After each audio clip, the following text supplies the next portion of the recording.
The world works in certain ways until a new great idea comes along and changes everything. The show's stopping. Local phenom. Naturally gifted.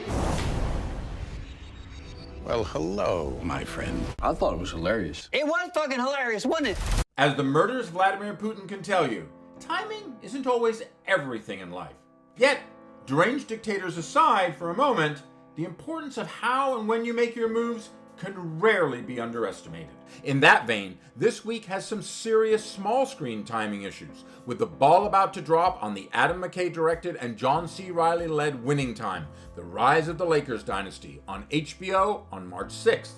Yesterday saw the return of the Tiger King of sorts, with the Kate McKinnon starring Joe vs. Carole on Peacock. And also on March 3rd, Hulu dropped the Elizabeth Holmes spotlighting The Dropout, with Amanda Seyfried as the con artist tech star, and Jean-Luc is back with Season 2 of Picard on Paramount+. So which one will be the show that you have to watch this week? There are some moments that haunt us all our lives. Moments upon which history turns. Like Outlander, which is back for its 6th season this weekend, time is at the heart of the 2nd season of Star Trek Picard, as Sir Patrick Stewart's legendary Starfleet Admiral meets up with a blast or two from the past in TNG pal Whoopi Goldberg and old rival Q. Picking up with Jerry Ryan's 7 of 9, Michelle Hurd's Raffi, and the rest of the crew from Season 1, this cycle of Picard moves a little slow at the top, but truly takes off with a sojourn to the 21st century to put a break in an alternative timeline that could lead to a very bleak future from taking hold. And by bleak, I mean triumph of the will bleak.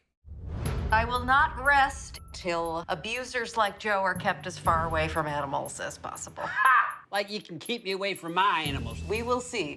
Damn right we will! If Peacock's Joe vs. Carole had come out, say, I don't know, a year and a half ago, when Tiger King fever was red hot, the 8-episode Kate McKinnon, John Cameron Mitchell, and Kyle MacLachlan star based on the Wondery podcast Joe Exotic Tiger King would be a candidate for the must-see TV that NBC used to brag about, if for sheer roadside crash attraction value, if nothing else.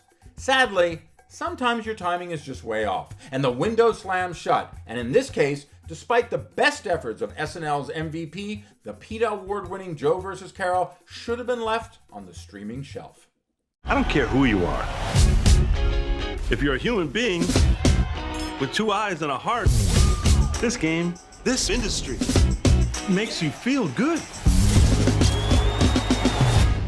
What industry? Sweat socks? No, show business. Starting off Game of Thrones style with lots of skin, including John C. Reilly's bear, Dr. Jerry Buss's butt at the Playboy Mansion circa 1979, and a comical but historic coin toss. Lakers biodrama Winning Time plays fast and loose with time as well as the formats of the medium itself, which shouldn't really be a surprise with Don't Look Up and Vice-Helmer Adam McKay as a director and EP on the big bucks and heavily wigged HBO offering.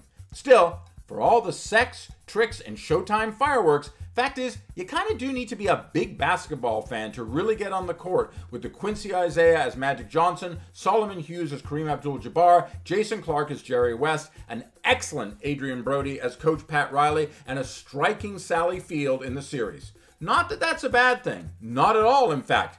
You just need to know what you're getting with the ultimately winning Time. And as top-notch as Winning Time is, and it truly is, the show that you really have to make time to watch this week is The Dropout. I'm going to drop out of Stanford. This machine is going to change the world. These kids don't overthink. They don't get bogged down about the way things have always been done. They want to change things now. Perfectly timed as the biotech CEO and founder awaits sentencing for up to 20 years behind bars for defrauding investors, the Elizabeth Merriweather created limited series based on ABC News and ABC Radio's podcast about the rise and fall of Holmes and her company shoots almost nothing but 3-pointers to grab a theme from Winning Time. And the secret weapon to that? Well, to paraphrase James Carville, it's the voice, stupid. In capturing the practiced baritone essence of the multi-billion-dollar scammer and charmer that is Holmes and her empty promises of a medical revolution which separated the investing likes of Rupert Murdoch from some of his money, Oscar nominee Amanda Seyfried gives life to a real-life person in a masterful manner that captures the anxiety, I'd say, that's at the heart of this American dreamer and scammer. So, get yourself courtside for winning time. But drop in weekly for The Dropout, because it's the show that you have to watch.